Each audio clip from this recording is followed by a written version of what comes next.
Some records don't begin with music, they begin with a question. A question that doesn't ask to be solved, but to be felt.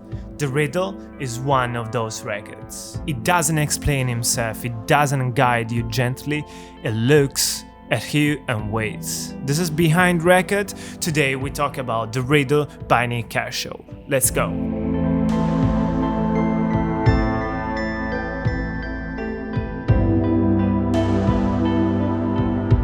Where we are at the moment. We are in 1984. Pop music is loud, colorful, ambitious. MTV is not just a platform, it's a language. Image matters, hooks matter, instant recognition matters.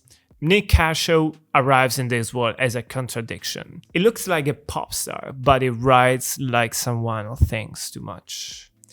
By the time Riddle is released, Kershaw is no longer a newcomer. His debut album, Human Racing, has already been massive success in the UK. It's charts exposure. And this is exactly the moment when many artists choose safety. Nik Kershaw doesn't. Who Nik Kershaw is at this point? Nik Kershaw is often misunderstood. He is grouped with 80s pop, but his songwriting is closer to introspection than celebration. He is interested in alienation, pressure, confusion, identity. He writes songs that sound accessible but feel restless. The Riddle is created at a moment when expectations are high.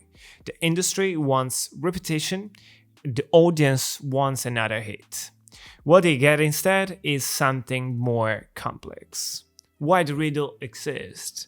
This album is born out of tension. The tension between success and control, visibility and isolation, clarity and doubt.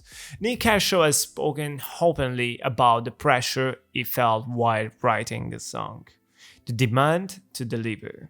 The fear of being trapped in a version of himself. The Riddle is not an escape from that pressure, it is a confrontation.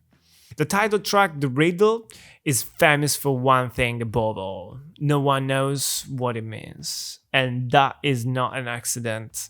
Nik Kershaw has admitted the lyrics were intentionally abstract, written under pressure almost as a reaction against the expectation of meaning.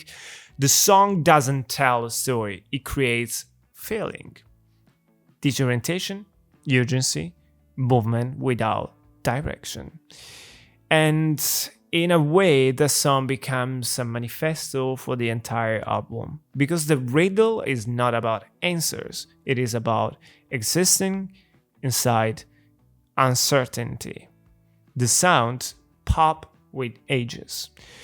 Musically, the Riddle is polished but not empty. Synths are bright but layered, rhythms are tight, sometimes rigid. Melodies are memorable but often carry tension underneath. This is pop music that doesn't relax. Even at its most sketchy, there's a sense of restraint. The production reflects the era, but the emotional tone feels more timeless. This is not music for celebration, it is music for motion. Themes, pressure, identity, distance. Across the album, certain ideas keep returning. The pressure to perform, the fear of losing control, the distance between who you are and who you're expected to be. Songs like Wouldn't It Be Good deal with dissatisfaction, not dramatic despair, but quiet frustration. Nobody Knows speaks to isolation hidden behind success. Even the more upbeat tracks carry a sense of inner conflict. This is music written by someone who is visible but not comfortable. Why the Riddle matters? The Riddle matters because it refuses simplicity. In an era where pop was increasingly streamlined, this album allowed ambiguity to exist. It trusted the listener, it didn't explain himself, it didn't apologize for confusion. And that is rare, especially in pop music. beyond the hits, the album as a whole. Many people remembered the Riddle for its singles, but the album works best when experienced in full. There is not a flow, a progression of moods. Listening to it front to back reveals its real strength, coherence. This is not a collection of songs, it is a document of a moment. A young artist dealing with sudden success, trying to understand himself while the world watches. Listening to Riddle today. Listening to Riddle now feels different. The 80s production is unmistakable. The sound places it firmly and it's in its time. But the emotions do not age. Pressure, confusion, expectation. Those remain universal. And in a world still obsessed with visibility and performance, this album feels quietly relevant. Living with this question, Riddle doesn't not resolve itself. It ends the way it begins, unresolved, and that it's straight.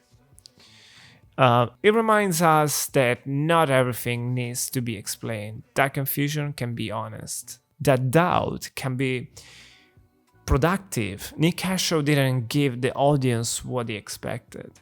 He gave them what he felt. And sometimes that is enough. Sometimes the question is more important than the answer. This was Behind the Records, and this was The Riddle. Ciao.